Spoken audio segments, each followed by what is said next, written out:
It's kind of wild to think about.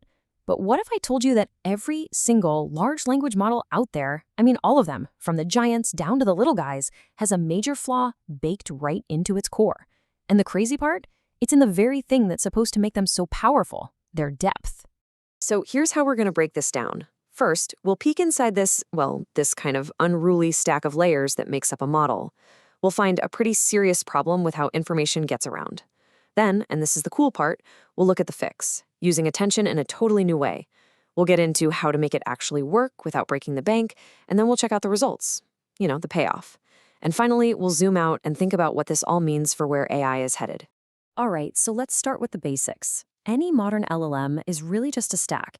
You've got layer after layer of computation, attention blocks, MLPs, the whole deal.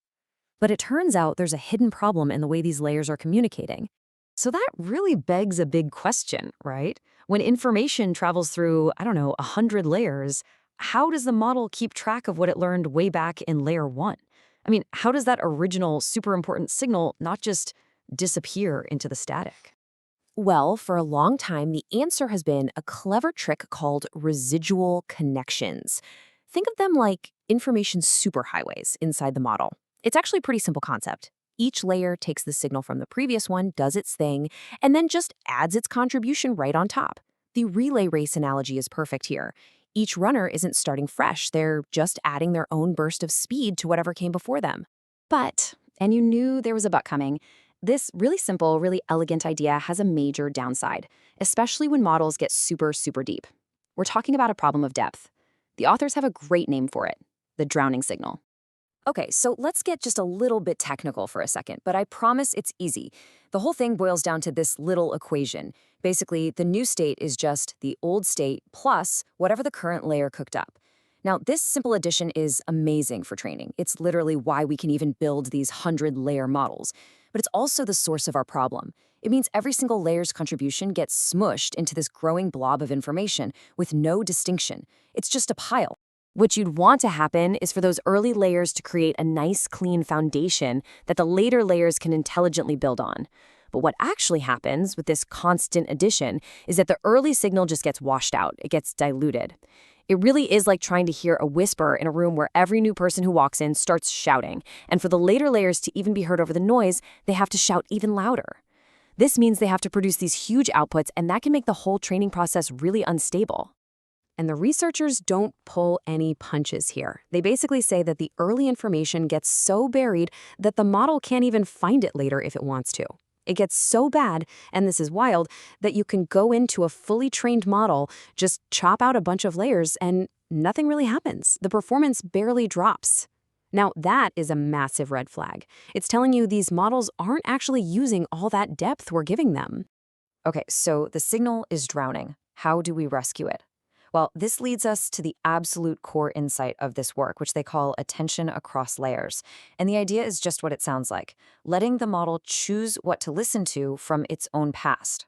The big aha moment here is this really beautiful parallel between time and depth. Think about it. We already use attention so that when a model is processing a sentence, it can look back at any word it wants, right? The authors just said, hey, why can't we do that with layers? Why can't layer 50 reach all the way back and pull a specific piece of information directly from layer 3? It's one of those ideas that sounds so simple in hindsight, but it completely changes the game. So this is the way things are now, a simple, straight stack. Each layer does its job and just dumps its output onto the growing pile.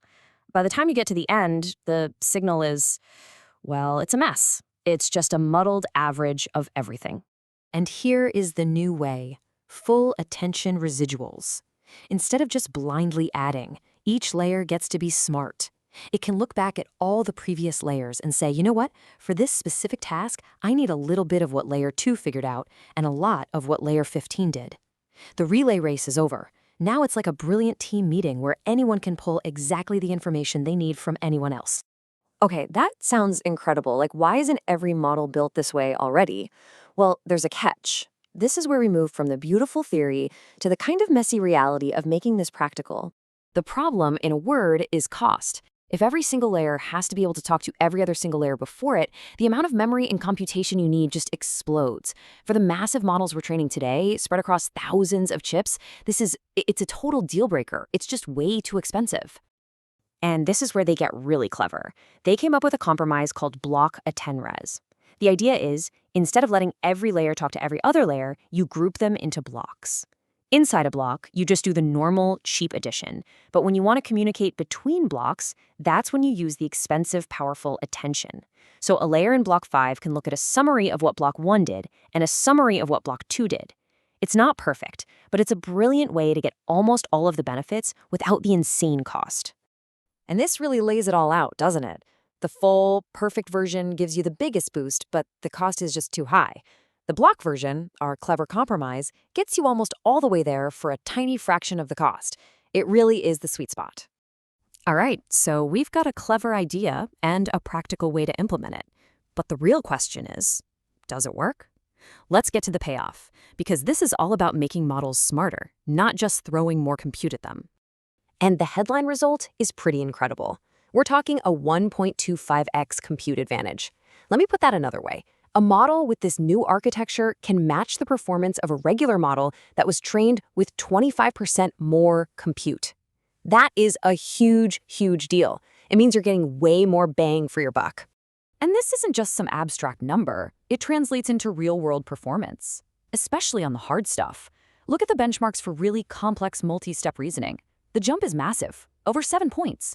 And we see big improvements in math and coding, too. This makes total sense, right? If the model can actually access what it figured out in earlier layers, it should be better at tasks that require building on previous steps. And this chart brings us right back to where we started. Remember that shouting problem, where later layers had to produce bigger and bigger outputs just to be heard? Well, look at the baseline model. You can see that magnitude just growing out of control. But with the new AttnRes model, it's totally flat and stable. The shouting has finally stopped. Every layer gets to contribute equally. So what's the big picture here? What does all this mean? I think it's way more than just a clever little architectural tweak. It's really about rethinking the entire stack and realizing there's a whole new dimension we can optimize. You know, for years, model design has been this trade-off between making a model wider, more parameters per layer, or deeper, more layers. What this research suggests is that maybe we've been held back from making models truly deep because the information flow is broken. By fixing that, we might be heading towards a future of architectures that are way deeper but also narrower than what we're used to. And that really leaves us with a pretty mind-bending question to chew on. Attention started as a way to look across time, across a sequence of words. Now we've seen it can be used to look across depth through the layers of the model itself. So if attention is this master key for optimizing these fundamental dimensions, what other parts of AI are just waiting for us to point it at them?